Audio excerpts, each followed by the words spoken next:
நல்ல கழகம் நம் திராவிட முன்னேற்ற கழகம், அதன் திருப்பணி என்றென்றும் தொடரும் கழகம். நல்ல கழகம் நம் திராவிட முன்னேற்ற கழகம், அதன் திருப்பணி என்றென்றும் தொடரும். மந்த மதி கொண்ட சங்கி கூட்டங்களை பின்னி பெடலெடுத்த கழகம், ஜாதி பரியும் மதவெறியையும் வெற்றி பகை முடித்த கழகம்.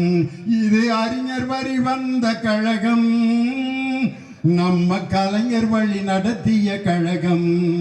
இது தளபதியை தந்த கழகம், நம் உதய நிதியை தந்த கழகம். கழகம் நல்ல கழகம் நம் திராவிட முன்னேற்ற கழகம், அதன் திருப்பணி என்றென்றும் தொடரும். ஒரு 15 பேர் கைதட்டினாங்க, ரொம்ப நன்றி. எல்லாரும் ஏன் முதலமைச்சர் சட்டமன்றத்தில் உட்கார்ந்துருக்க மாதிரியே உட்கார்ந்துருக்கீங்கன்னு எனக்கு புரியல. அவரு தான் இப்படியே உட்கார்ந்துருக்காரு. ஒரு மனிதன் ஏதாவது ஒரு சுவையான பொருள் சாப்பிட்டான்னா அந்த சுவை முகத்தில் தெரியும். புளிப்பு சாப்பிட்டான்னா ஊறுகாய் சாப்பிடுவேன் அப்படிங்க. இனிப்பு சாப்பிடும்போது அந்த இனிப்பு முகத்தில் தெரியும். கசப்பு சாப்பிட்றப்ப கசப்பு முகத்தில் தெரியும். எந்த சுவையான உணவு கொடுத்தாலும் உணர்வே இல்லாமல் ஒரு மனிதன் அமர்ந்திருக்கிறான்னா அந்த குரூப்பை என்ன சொல்றதுன்னு தெரியல. நீங்க அது மாதிரி உட்கார்ந்துருக்காதீங்க. இது நம்ம திராவிட முன்னேற்ற கழகத்தின் கூட்டம். நம் முத்தமிழறிஞர் டாக்டர் கலைஞர் அவர்களுடைய நினைவேந்தல் கூட்டம். இந்த அருமையான கூட்டத்தை மிக சிறப்பாக தலைமை தாங்கி நடத்தி கொண்டிருக்கக்கூடிய, இவ்வளவு நேரம் யாருக்கும் துண்டு போடல. நான் பேச ஆரம்பிச்சோன்னா ஒரு 15 வேட்டி வந்துருச்சு, போட்டுக்கிட்டு இருக்காரு, முடிச்சிருவாரு. எப்படி என் பேரோட என்னுடைய ஊர் பேர் சேர்ந்து எனக்கு பெருமை தருகிறதோ, கல்யாண சுந்தரம் என்ற கவிஞரோடைய பெயரோடு பட்டுக்கோட்டை என்ற பெயர் சேர்ந்து பட்டுக்கோட்டை கல்யாண சுந்தரம் என்று பெயர் பெற்றிருக்கிறாரோ, லியோனி என்ற பெயரோடு திண்டுக்கல் லியோனி என்று சேர்ந்து எனக்கு எப்படி பெருமை தந்து கொண்டிருக்கிறதோ, அதுபோல கணபதி என்ற பெயரோடு காரம்பாக்கம் என்ற பெயர் சேர்ந்து ஒரு உழைப்பின் சிகரமாக என்னுடைய அருமை சகோதரர் காரம்பாக்கம் கணபதி. எட்டரைக்கெல்லாம் இந்த கூட்டம் முடிஞ்சிரும்னு சொல்லிட்டு இருந்தாரு. இப்ப நடந்துகிட்டு இருக்க நேரத்தை பாரு, 9 ஆக போகுது. ஒரு ட்ரெயின் இப்படித்தான் 8:30 மணிக்கு வர வேண்டிய ட்ரெயின் 9:30க்கும் 10:30க்கும் வந்துகிட்டே இருந்திருக்கு. அந்த ஊருக்காரங்க நொந்துட்டாங்க. என்னடா ஒரு நாளைக்காவது 8:30க்கு வந்துருமான்னு பார்க்குறான் அப்படின்னு பார்த்தா ஒரு நாள் கரெக்டாக 8:30க்கு வந்துருச்சு. ஆஹா சூப்பர் டிரைவர்ரா அப்படின்னு எல்லாம் மாலையை தூக்கிட்டு அந்த டிரைவருக்கு போடுறதுக்கு சால்வா மாலையெல்லாம் போட்டாங்க. டிரைவர் சொன்னார், பொறுங்க பொறுங்க பொறுங்க, ஏயா இது நேற்று 8:30க்கு வர வேண்டிய ட்ரெயினுங்க, நான் 8:30க்கு வந்தோன்னே நீங்கள் வாட்டுக்கு மாலையை போட்டு என்னை அசிங்கப்படுத்துறாதீங்கன்ட்டு. இன்னைக்கு ஒருத்தர் முதலமைச்சர் ஒரு குரூப் உட்கார்ந்து இருக்குன்னா இந்த இப்படி மாலை போட்டு தான் உட்கார வச்சிருக்கு. இந்த அருமையான என் சகோதரர் காரப்பாக்கம் கணபதி எளிமையினுடைய அடையாளம், உழைப்பின் சிகரம். அதே மாதிரி இந்த நிகழ்ச்சிக்கு வருகை தந்து பெருமைப்படுத்தி கொண்டிருக்கக்கூடிய அரும்பை தம்பி பிரபாகர் ராஜா, தாயகம் கவி, நம்ம பாலவாக்கம் நம்ம வீரமணி, நம்ம அயப்பாக்கம் வீரமணி, பாலவாக்கம் மனோகரன், எல்லாருக்கும் என்னுடைய வணக்கத்தை சொல்லி, நாங்கள் மிகவும் நேசிக்கின்ற கவிஞர் வாலியின் மீது பற்றும் பாசம் வைத்திருக்கக்கூடிய எங்கள் அன்பு கவிஞர், மிக சிறப்பாக இந்த நிகழ்ச்சியில பேசிய கவிஞர் காசிமுத்து மாணிக்கம். ஒடிசின்னு இப்போ ஒரு படம் வந்திருக்கு. அந்த படம் என்ன அப்படின்றத பார்த்தவங்களுக்கு தெரியும். போர் புரிந்து விட்டு திரும்ப வீட்டுக்கு வரக்கூடிய ஒரு மாவீரன் வர்றப்போ ஒரு ஒத்தக்கண் மாயாவி கிட்ட சிக்கி வேதனைப்பட்டு அதுல இருந்து தப்பிச்சிருவான். மனிதர்களை விலங்குகளாக மாற்றுகின்ற மந்திரவாதி கிட்ட தப்பிச்சு மீடேறி வந்துடுவான். நிறைவாக அவன் தாயகத்திற்கு வீரனாக வந்து சேர்ந்த ஒடிசியை போல் பலவிதமான இடையூறுகளில் எல்லாம் மாட்டி இன்று தாய் வீடு திரும்பி இருக்கிற என் அன்பு தம்பி பெஞ்சமின் அவர்கள், அவர் இன்னைக்கு திமுகவில் கலந்துகிட்டது பிற்பாடு முதல் கூட்டம் இந்த கூட்டம். அது லியோனிக்கு அப்படி ஒரு ராசி இருக்கு. நம்ம தங்க தமிழ்ச்செல்வன் அதிமுகலேருந்து திமுகவுக்கு வந்து கலந்துகிட்ட முதல் கூட்டம் என் தலைமையில் தான் நடந்துச்சு. அண்ணன் ஓபிஎஸ் அவர்கள் அதிமுகலேருந்து திமுகவுக்கு வந்தோன்னா என் கூட உட்காந்து தான் முதல் திமுக கூட்டத்தில் பங்கேற்றார். அதனால் என் தம்பி பெஞ்சமின் அவர்கள் நான் கலந்துக்கிற அந்த கூட்டத்தில் முதல் கூட்டமாக திமுக வேட்டி கட்டி இங்கே உட்காந்துருக்கார். ஏன் அவர் இன்னைக்கு நான் சொல்கிறேன்னா, நான் வாத்தியாராக இருக்கப்ப எனக்கு கல்வி அமைச்சராக இருந்தவர். நான் வாத்தியாராக இருக்கேன், அப்போ வந்து எனக்கு கல்வி அமைச்சர். திண்டுக்கல்ல ஒரு கல்வி அமைச்சருடைய கூட்டத்துக்கு நான் ஓரத்தில் அப்படி உட்காந்து வரவேற்புரையாவது நம்மளை கூப்பிடுவாங்களான்னு பார்த்தா, அது எப்படி அவர் இருந்த கட்சியில் என்னை கூப்பிடுவான வரவேற்புரையாற்ற. தூரத்தில் நின்று ஒரு கல்வி அமைச்சரை நான் வேடிக்கை பார்த்தேன். அதே மாதிரி நான் சார்ந்திருக்கக்கூடிய பாடநூல் கழகம் என்ற பெயரை பாடநூல் மற்றும் கல்வியியல் பணிகள் கழகம் என்று மாற்றியது அவர் கல்வி அமைச்சராக இருந்த காலத்தில் தான். அதனால் இப்படி பல சாதனைகளை புரிந்த பெஞ்சமின், அதாவது கையில் பிடித்தால் நம்மை கையை விட்டு விலகி ஓடுவது வெராமீன், மனிதனுக்கு சக்தியை தருவது சுறாமீன். இன்று நம் கழகத்திற்கு கிடைத்திருப்பது பெஞ்சமின். அதனால தான் அவர் வந்திருக்கிறது எனக்கு ரொம்ப சந்தோஷம். இன்னைக்கு நம்ம அண்ணா அமைப்பு செயலாளர் RS பாரதி அண்ணன், அவர் கலைஞரோட எப்படி இருந்தாருங்கிறதுக்கு தலைவரே மேடையில் இந்த சம்பவத்தை சொன்னார். அவரும் தலைவர் கலைஞரும் ட்ரெயினில் போவாங்களாம். கருணாநிதி அடுத்து பாரதி அப்படின்னு பேர்.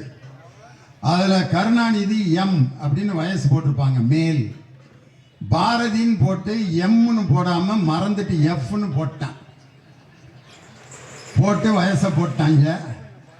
டிக்கெட்டை பார்த்துக்கிட்டு இருக்க ஆளுங்க தலைவர் யாரோ ஒரு ஃபிகரை கூட்டி வர்றாரு போல இருக்கு, பாரதின்னு யாரோ ஒரு பொண்ணோட வர்றாருன்ட்டு எல்லாம் ஆசையோட காத்திருந்திருக்காங்க. அண்ணன் கூட இறங்கியிருக்காரு. நான் இதை எதுக்காக சொல்கிறேன்னா, நம்ம தலைவர் கூட எவ்வளவு நெருக்கமாக இருந்த ஒரு அருமையான எங்கள் அருமை அண்ணன் அமைப்பு செயலாளராக நமக்கு கிடைத்திருப்பது ஒரு மாபெரும் பெருமை. அவர் இன்னைக்கு 3/4 மணி நேரம் பேசலாம், ஆனால் எனக்காக 15 நிமிஷத்தில் முடிச்சிட்டார். வர்ற ஆகஸ்ட் 15ஆம் தேதி அன்னைக்கு அண்ணனுக்கு பிறந்த நாள். அதனால் எல்லாரும் அவருக்கு ஒரு கரவொலி எழுப்பி, எங்கள் அண்ணன் இன்னும் பல 100 ஆயுசு எந்திரிச்சு கை தட்டுங்க, அப்போ தான் கொஞ்சம் தூக்கம் போகும். எங்கள் அண்ணன் இன்னும் 100 ஆயுசுக்கு நல்லா இருந்து எங்கள் கழக தலைவர் தளபதி MK ஸ்டாலின் அவர்களுக்கு அரணாகவும் கேடயமாகவும் இருந்து பாதுகாக்கக்கூடிய ஆற்றலையும் வலிமையும் எங்கள் அண்ணனுக்கு தரணும்னு அவர் அன்போட நான் வாழ்த்த கடமைப்பட்டிருக்கிறேன். முடிஞ்சா கூட்டம் நன்றி வணக்கம்ட்டு போயிட வேண்டியதானே, இதுக்கு போய் லியோனியா. இன்னைக்கு பார்த்தீங்கன்னா நம்ம தலைவருக்கு இன்னைக்கு பிறந்த நாள். உலகத்தில் உள்ள தலைவர்களில் கலைஞர் என்று அழைக்கப்பட்ட ஒரே தலைவர் முத்தமிழறிஞர் டாக்டர் கலைஞர் அவர்கள் தான். கலைஞர் அப்படிங்கிற வார்த்தைக்கு என்ன பொருள்? இயல், இசை, நாடகம் 3ம் கலந்த திறமைகளை பெற்ற தலைவர். இந்த கூட்டத்தில் நிறைய முக்கியமான விஐபிலாம் உட்காந்துருக்காங்க. என் தங்கச்சி ஜூலி உட்காந்துருக்காங்க. ஜல்லிக்கட்டு ஜூலின்னு பேர் அவங்களுக்கு. ஜல்லிக்கட்டு போராட்டத்தில் தன்னுடைய அருமையான குரலை எழுப்பிய அருமை தங்கை. அவங்க வந்து ஒரு தொலைக்காட்சி நிகழ்ச்சியிலெல்லாம் பாப்புலர் ஆனாங்க.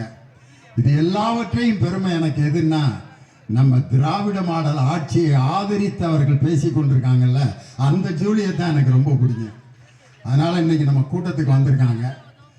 இப்படி நம் கலைஞர் அவர்கள், கலைஞர் என்ற வார்த்தைக்கு அடைமொழிக்கு சொந்தக்காரர். உலக அரசியல் தலைவர்களுடைய வரலாற்றிலேயே ஒரு தலைவனின் குரலுக்காக கோடான கோடி ரசிகர்கள் கைதட்டி ஆரவாரம் செய்த ஒரே குரல் நம் தலைவர் கலைஞருடைய குரல். என் உயிரினும் மேலான அன்பு உடன்பிறப்புகளே, தமிழர்களே தமிழர்களே, நீங்கள் என்னை கடலில் தூக்கி போட்டாலும் கட்டுமரமாகத்தான் மிதப்பேன், அதில் ஏறி நீங்கள் பயணம் செய்யலாம், கவிழ்ந்து விட மாட்டேன். இப்படி ஒரு குரல் ஒரு தலைவனுக்கு எங்கேயாவது கிடைக்குமா? நம்ம தலைவர் மாதிரி தன் வாழ்க்கை வரலாறை இத்தனை தொகுதிகளாக நெஞ்சுக்கு நீதி என்று எழுதிய ஒரே தலைவன் நம் முத்தமிழறிஞர் டாக்டர் கலைஞர். இன்னைக்கு பார்த்தீங்கன்னா நம்ம தலைவர் இன்னைக்கு வர்ற ஆகஸ்ட் 15ஆம் தேதி இப்ப இருக்க முதலமைச்சர் கொடியேற்ற போறார், சுதந்திர தின கொடி. நம் கலைஞர் அவர்கள் பெயரால் நாணயம் வெளியிடப்பட்ட போது பாதுகாப்புத்துறை அமைச்சர் ராஜ்நாத் சிங் இங்க வந்திருந்தார், கலைவாணர் அரங்கத்தில் கூட்டம். அப்ப அவர் பேசிய அந்த பேச்சு என்ன தெரியுமா?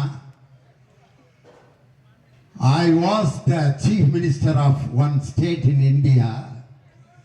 Really I am grateful to Dr. கலைஞர் அப்படின்ட்டு எதுக்கு சொன்னார்னா, ஒவ்வொரு முறையும் நாங்கள் சுதந்திர தினத்தன்று கொடியேற்றும் பொழுது டாக்டர் கலைஞருக்குத்தான் அனைத்து முதலமைச்சர்களும் நன்றி சொல்லிக் கொண்டே கொடியேற்றுகிறோம்.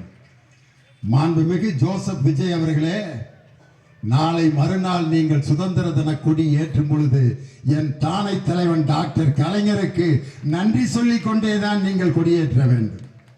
வெங்கையா நாயுடு அவர்கள் துணை ஜனாதிபதியாக இருந்தப்ப நம்ம ஓமந்தூரார் அந்த மருத்துவமனைக்கு பக்கத்தில் இருக்கக்கூடிய சிலையை திறந்து வைக்க வந்திருந்தார். அப்ப அவர் சொன்ன 3 வார்த்தைகள், Kalaignar is not only a leader, he is an organizer, he is an agitator, he is an orator. Organiser, agitator, orator, இந்த 3க்கும் பெருமை சேர்ப்பவர் கலைஞர்னு அன்னைக்கு துணை ஜனாதிபதியாக இருந்த வெங்கையா நாயுடு சொன்னார். இன்னைக்கு இந்த நிகழ்ச்சியில நடுநாயகமாக அமர்ந்திருக்கக்கூடிய எங்கள் அருமை அண்ணன் மா சுப்பிரமணியன். மா என்றாலே பெருசு என்று பொருள், மன்னன் என்றால் அரசன். மா மன்னன்னா என்ன அர்த்தம்? பெரிய அரசன் என்று பொருள். அதே மாதிரி பேரரசன் அப்படின்னு பொருள். அதே மாதிரி பெருங்கூட்டம்னா உண்மையிலே பெருங்கூட்டம். மாபெரும் கூட்டம்னா என்ன அர்த்தம்னா மிகப்பெரிய கூட்டம்னு அர்த்தம். தனது சாதனைகள் அனைத்தையுமே பெரிய பெரிய சாதனைகளாக படைத்து காட்டிய ஒரு சுகாதாரத்துறை அமைச்சர் இருக்கிறார் என்றால் அது என்னுடைய அருமை அண்ணன் மா சுப்பிரமணியன் தான். அவர் பாருங்க, வருகின்ற அடுத்த வருஷம் ஏதென்ஸ் நகரத்தில் மாரத்தான் நடத்த போறாருன்னா இப்படி ஒரு சாதனையை எங்க அண்ணனை தவிர வேற யாராலையும் படைக்க முடியாது. ஏதென்ஸ் நகரம்ங்கிறது சாக்ரட்டிஸ் பிறந்து வளர்ந்த நகரம். சாக்ரட்டிஸ்னா யாருன்னே தெரியாதவங்களுக்கு என் தலைவருடைய வசனம் தாயா சாக்ரட்டிஸ்னா யாருன்னு கற்றுக் கொடுத்துச்சு. சிவாஜி கணேசன் பேசுவார், ஏதென்ஸ் நகரத்தின் எழில்மிக்க வாலிபர்களே, ஓடி வாருங்கள் ஓடி வாருங்கள், வீரம் விலை போகாது விவேகம் துணைக்கு வராவிட்டால், சீட்டிய வாளில் தினவெடுத்த தோள்களிலே தூக்கிய ஈட்டி மட்டும் போதாது வீரர்களே, இதோ நான் தரும் அறிவாயுதத்தை ஏந்திக் கொள்ளுங்கள். அறிவாயுதம் அறிவாயுதம் சாக்ரட்டிஸ் தருகிறேன். அப்போ ஒருத்தன் சொல்லுவான், சாக்ரட்டிஸ் என்ன குற்றம் செய்தார்? அவர் இளைஞர்களை கெடுக்கிறார். அதுக்கு என் தலைமை வசனம் எழுதியிருப்பாரு, நான் என்ன பருவ விருந்தளிக்கும் பாவையா, இல்லை வாலிபருக்கு வலை வீசும் விளை மாதா, ஒரு கிழவன் எப்படியப்பா இளைஞர்களை கெடுக்க முடியும்னு அன்னைக்கே என் தலைமை எழுதினாரியா வசனம். அப்படிப்பட்ட தலைவர். அந்த தலைவர் நெஞ்சுக்கு நீதியில ஒரு சம்பவம் எழுதியிருப்பாரு. திமுகவை தொட்டு பார்ப்பவர்களுக்கு என்ன கதி ஏற்படும் ஒரு சம்பவம் எழுதியிருப்பார். அண்ணனுக்கு தெரியும். அவர் சின்ன குழந்தையா இருந்தப்ப நிறைய சுருட்ட முடி, சின்ன பிள்ளையில நிறைய யாருக்கு சுருட்ட முடி இருக்கோ அவங்க சீக்கிரம் வளர்த்தி ஆயிடுவாங்க. அதுக்கு நான் ஒரு எடுத்துக்காட்டு. தலைவருக்கு நிறைய சுருட்ட முடி எடுக்கணும்னா பக்கத்தில் இருக்கிற ஒரு குலதெய்வம் கோயிலில் வேண்டியிருக்காங்க. முடி எடுக்கணும்னு சொல்ற நாள் அன்னைக்கு மழை வந்துருச்சு. அதுக்கு சொல்றதுக்கு தான் ஒரு குரூப் இருப்பாங்கல்ல சோசியக்காரங்க, இன்னைக்கு எடுக்க வேண்டிய முடியை இன்னைக்கே எடுத்து ஆகணும், இல்லாட்டி பெரிய உயிருக்கு ஆபத்துன்ட்டான். நம்பிட்டாங்க. உடனே கோயிலுக்கு போகாம மழை நேரத்தில் வீட்டிலேயே வச்சு அவர் முடியை எடுத்து அந்த முடியை பத்திரமா வச்சு நீங்க இன்னொரு நாள் போறப்போ கோயிலில் காணிக்க செலுத்திடுங்க அப்படின்ட்டு ஒரு பித்தளை குடத்துக்குள்ள தலைவருடைய முடியை வச்சு மூடி வச்சிருக்காங்க. அன்னைக்குன்னு திருடன் வந்திருக்கான் தலைவர் வீட்டுக்கு.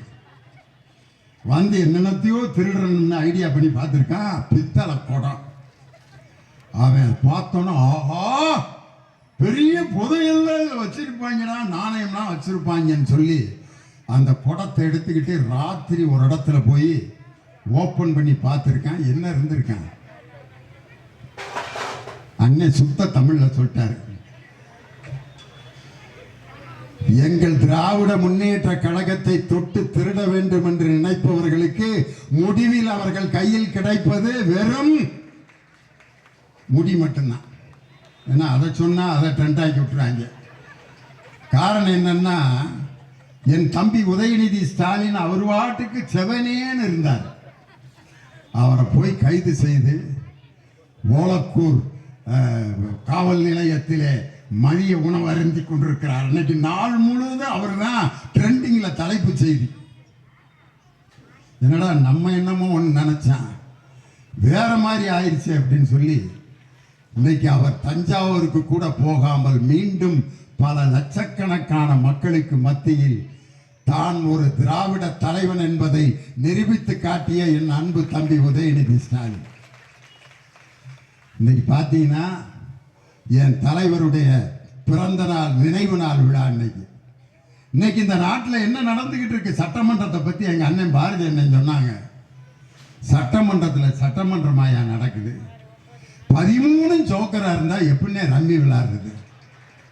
எங்கள் உதயநிதி தான் சொன்னார், 13 ஜோக்கராக இருந்தால் எப்படா ஜெயிக்கிறது.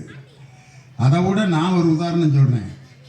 ஒரு கச்சேரினா பாடகர் இருக்கணும், மிருதங்கம் இருக்கணும், கஞ்சிரா இருக்கணும், கொன்னக்கோள் சதி சொல்கிறவன் இருக்கணும், வயலின் இருக்கணும். இது எல்லாம் சேர்ந்து தான் கச்சேரி. கலியுகவரதன் கண் கண்ட தெய்வமாய் காட்சிகளேப்பது பழனியிலே டங்கு டாக்கு திந்து டாக்கு திந்து டாக்கு திந்து மிருதங்கம் தீம் தக்கிட்ட ஜொனுதா தாம்க ஜொனுதா அப்படின்னு கொன்னக்கோள் சதி. கடம் அடிப்பான், வயலின் இப்படி நடந்தா தான் கச்சேரி. எல்லா பேருமே ஜால்ரா வச்சுக்கிட்டு கலியுக சைஞ்சக் சைஞ்சக் சைஞ்சக்னு அடிச்சா கச்சேரியில கல்ல கொண்டு எறிவானா, எரிய மாட்டானா. அம்புட்டும் ஜால்ரா வாங்குறாங்க பாருங்க. பல்பு டெய்லி முதலமைச்சரே 5000 வாட்ஸ் பல்பு வாங்கினாரு முதல் கூட்டத்தில். பட்டு வேஷ்டி மாப்பிள்ள மாதிரி அழகா இருந்தார் அன்னைக்கு. என்னைக்குமே முகத்தில் எந்த ரியாக்ஷனுமே இல்லாத நம்ம மாண்புமிகு முதலமைச்சர் அன்னைக்கு ஒரு நாள் சிரிச்சார். அந்த சிரிக்க வச்சது கூட எங்க எம்ஆர்கே பன்னீர்செல்வம் தான். அவங்க என்னென்னமோ பேசி தலைவரை சிரிக்க வைக்கலாம்னு நினைச்சாங்க. ஒவ்வொரு மந்திரி எந்திரிச்சு ஆகாகா வாகாகா வானமே வையமே பூமிய தரைய அப்படின்னாங்க. என்னென்னமோ விட்ட போடுறோம், ஒன்றும் வேலையாக மாட்டேங்குது. அன்னைக்கு வாங்கினார் பாருங்க ஒரு பல்பு. வறட்சி நிவாரணம் விவசாயிகளுக்கு தரவில்லை, விவசாயிகளுடைய கடன் முழுமையாக அடைக்கப்படவில்லை, காவிரி தண்ணீர் இன்னும் திறக்கப்படவில்லை. எனவே டெல்டா மாவட்டத்தினுடைய விவசாயிகள் காய்ந்து கொண்டிருக்கிறார்கள் நம்ம எதிர்க்கட்சி தலைவர் கம்பீரமா முழங்குறார்.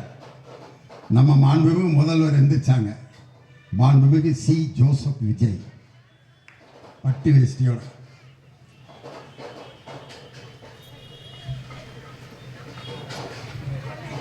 வறட்சி நிவாரணம் ஏற்கனவே கொடுக்கப்பட்டு விட்டது. இதெல்லாம் பேப்பர் படித்தவர்களுக்கு நன்றாக தெரியும். உடனே அவங்க நல்ல உள்ள எந்திரிச்சு தளபதி கச்சேரி அப்படின்னு 6 நாள் ஆடி இருப்பாங்க. அவ்வளவு ஆரவாரம். தலைவர் பவர்ஃபுல்லான பாயிண்ட் எடுத்து வச்சுட்டாராம் முதலமைச்சர். எந்திரிச்சாரியா கலைஞரின் பேரன் முத்துவேல் கருணாநிதி ஸ்டாலினோட மகன். வறட்சி நிவாரணம் என்று வருடா வருடம் கொடுக்கக்கூடிய தொகுப்பை பற்றி நாங்கள் பேசவில்லை. விவசாயிகளுடைய வறட்சி நிவாரணத்தை தான் நாங்கள் கேட்டோம். தொகுப்பு நிதிக்கும் நிவாரணத்திற்கும் வேறுபாடு இருக்கிறது. இது பேப்பர் படிச்சா தெரியாது. விவசாயிகளை நேரடியா சந்திக்கணும்னு சொன்ன உடனே வாங்கினாரியா 5000 வாட்ஸ் பல்பு டமக்குன்னு. அப்போ உட்கார்ந்தவர் தான் இன்னும் எந்திரிக்கல. அவருக்கு பல கண்ட ஆட்கள்லாம் எந்திரிச்சு பேசிட்டு இருக்காங்க. யாரெல்லாம் பல்பு வாங்கினா தெரியுமா? நம்ம வேளாண்மை துறை அமைச்சர், அவர் பேரு மறந்து போய் வினோத், மாண்புமிகு வினோத் அவர்கள் வேளாண்மை பட்ஜெட்டை கொண்டு போய் திருப்பதியில் வச்சு சாமி கும்பிட்டு வந்தார். அப்பயே முடிவு பண்ணிட்டேன், ராமமும் மொட்டையும் தான். திருப்பதினா ராமம், இன்னொன்று என்ன மொட்டை. விவசாயிகளுக்கு கடனை தள்ளுபடி பண்ணாமல் ராமம், காவிரி நீரை திறந்து விடாமல் மொட்டை அப்படின்ட்டு அவரு பெரிய நம்ம கவிஞர் காசிமுத்து மாணிக்க மாதிரி இவ்வளவு நாள் சூரியனால் மக்களுக்கு வேர்த்தது, இப்பொழுது சூரியனுக்கே வேர்த்திருக்கிறது. இதுக்கு முதலமைச்சர் சிரிப்பாருன்னு பார்த்தா அவருங்க, ஏண்டா விளங்காத பிட்டா போட்டுக்கிட்டு இருக்கீங்க அப்படிங்கிற மாதிரி உட்காந்துருந்தாரு. எங்க அண்ணன் சிங்கம் ஓ பன்னீர்செல்வம் எந்திரிச்சாரியா, 1000 ராக்கெட்டுகள் விட்டாலும் சூரியனை யாரும் நெருங்க முடியாது, அந்த சூரியனை யாரும் தொட முடியாதுன்னு யார் சொன்னா? எங்க அண்ணன் ஓபிஎஸ் எந்திரிச்சு சொன்னார். அவரு கொடுத்தாரு பாருங்க ஒரு பல்பு, மாண்புமிகு அண்ணன் செங்கோட்டையனுக்கு. நீங்கள் யாருடைய படத்தை இப்பொழுது பாக்கெட்டில் வைத்திருக்கிறீர்கள்? யாரு? எங்க ஐயா செங்கோட்டையன். பெரிய கண்டுபிடிப்பு. நான் பாருங்க புரட்சி தலைவி அம்மா அவர்களுடைய படத்தை பாக்கெட்டில் வச்சிருக்கேன். அதுக்கும் ஓபிஎஸ் கொடுத்தாரு 2000 வாட்ஸ் பல்பு. நான் எந்த கட்சியில் இருக்கிறேனோ அந்த கட்சிக்கு விசுவாசமாக தலைவருடைய படத்தை வச்சிருக்கேன். உங்களை மாதிரி போட்டோவை வச்சு ஏமாத்துறவன் நான் இல்லைன்னாரு. அந்த கட்சியில் இருக்கவங்க விஜய் படத்தை தானே பாக்கெட்டில் வச்சிருக்கணும். இது என்ன மீனுக்கு தலையும் பாம்புக்கு வாழுமா? வாங்கினாரா பல்பு? அதுக்கடுத்து பொதுப்பணித்துறை அமைச்சர், எல்லா அமைச்சருக்கும் அவர் தான் எந்திரிச்சு பதில் சொல்லிக்கிட்டு இருக்காரு. அவர் எந்திரிச்சு நீட் தேர்வை முதலில் பாராளுமன்றத்திலே கொண்டு வந்தது அன்று துணை அமைச்சராக இருந்த காந்தி செல்வன் திமுக.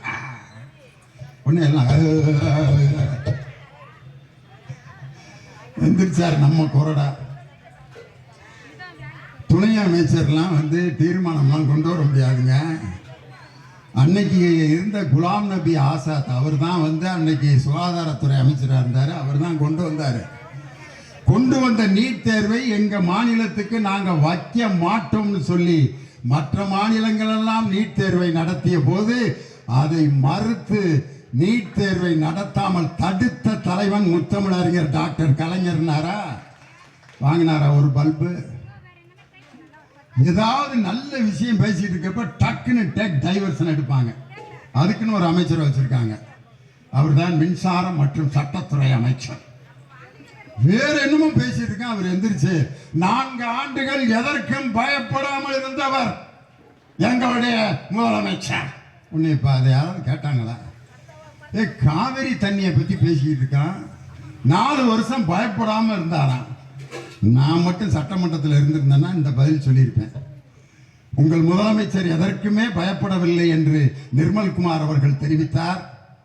கரூரிலே 41 பேர் இறந்த பிறகு 40 நாட்கள் அறையை விட்டு வெளியே வராமல் இருந்ததற்கு பெயர் வீரமா பயமான்னு கேட்டிருப்பேன். நான் கேட்கணும்னு நினைச்சாங்க. அதான் நம்ம சபாநாயகர் ஒருத்தர் யாரையுமே பேச விட மாட்டேங்கிறாரு.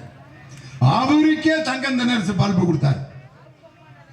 பொய் அப்படிங்கிற வார்த்தையை நிதியமைச்சர் சொன்னோன்ன, பொய் என்ற வார்த்தையை கூறக்கூடாது, சட்டமன்றத்தின் விதினாரு. நம்ம முன்னாள் நிதியமைச்சர் தம்பி தங்கம் தென்னரசு எந்திரிச்சு பொய் என்ற வார்த்தையை சொல்லக்கூடாது என்று விதி கிடையாது, உறுப்பினர் அவர்கள் பொய் சொல்கிறார்கள் என்று சொல்லத்தான் கூடாது என்று விதி. திருக்குறளை காமிச்சார். பொய்மையும் வாய்மையிடைத்து புரை தீர்ந்த நன்மை பயக்குமெனின் அப்படின்ற திருக்குறளை நான் சட்டமன்றத்தில் சொல்லும் போது பொய்யின்னு அதுல வார்த்தை வந்திருக்குன்னு சொல்லாம விட முடியுமா அப்படின்னாரு. பல்பு ஃபைனல் பல்பு தெரியுமா? 3 மாதங்களில் 15,000 கோடி கஜானாவில் கொண்டு வந்து சேர்த்தோம். யாரு? மாண்புமிகு நிதியமைச்சர் மரிய வில்சன். தங்கந்தனரசு எந்திரிச்சு அந்த 15,000 கோடி என்னென்ன இதில் வந்துச்சுன்னு லிஸ்ட் கொடுத்தீங்கன்னா நாங்கள் நோட் பண்ணிக்கிறோம்னாரு. இட் இஸ் இம்பொறுக்கபிள் அண்ட் அன்சகிக்கபிள் ஃபார் அஸ். எக்ஸ்பெக்டட் என்ன எக்ஸ்பெக்டட் தெரியல. எதிர்பார்த்தோம் வந்துகிட்டு இருக்குன்னு தேவையாங்கிறேன் நான். நேரம் நம் தலைவர் முதலமைச்சராக முத்துவேல் கருணாநிதி ஸ்டாலின் அவர்கள் இருந்திருந்தால் எங்கள் சகோதரிகளுக்கு 8000 ரூபாய் கூப்பன் கிடைச்சிருக்கான். 3 பொருள்களை நேரம் வீட்டில் வாங்கி நீங்க சேர்த்திருப்பீங்க. ஆனா இன்னைக்கு எல்லாத்துக்கும் அல்வா. அண்ணன் சீர் ஒவ்வொரு அது எப்படி பேசினாரு மேடையில பிரச்சாரத்தை. நாங்கள் ஆட்சிக்கு வந்த அடுத்த நொடியே கன்னியாகுமரியிலிருந்து சென்னை வரைக்கும் அனைத்து பெண்களும் பேருந்திலே இலவச பயணம் செய்யலாம். 5 கிலோ அல்வா மாவே இல்லாம கிண்டி நம்ம சகோதரிகள் கொடுத்து அதையெல்லாம் ஏற்கனவே என் தலைமையும் கொடுத்த அந்த திட்டத்தில் தாயா மகளிர் விடியல் பயணம் என்ற விடியல் பயணம் இன்னைக்கு நடந்துட்டு இருக்கு. அதுலேயும் விடியல் என்ற வார்த்தையை எடுத்திருக்காங்க. விடியல் என்றால் என்ன அர்த்தம்? இருளை நீக்குகின்ற வெளிச்சம். இருண்ட ஆட்சிக்கு விடியல் என்றால் பிடிக்காது. அதனாலதான் விடியல் என்ற வார்த்தையை நீக்கி இருக்கிறார். பேரை மாற்றுவது ஏன்? தலைவர் கலைஞருடைய பெயரை எடுத்துவிட்டு கலைஞர் இல்லம் என்ற திட்டத்தை என்னமோ ஒரு இல்லம்னு மாற்றி வச்சிருக்காங்க. என் தலைவருடைய பெயரை நீக்குவதற்கு யாருக்கும் உரிமை இல்லை. இன்னைக்கு காவல்துறை அதிகாரிகள் எவ்வளவோ நின்றுட்டு இருக்காங்க. என் சகோதரியும் காவல்துறை அதிகாரியா அப்படி பேண்ட் ஷர்ட் போட்டு நின்று அப்படி ஒரு சலிட் அடிக்கிற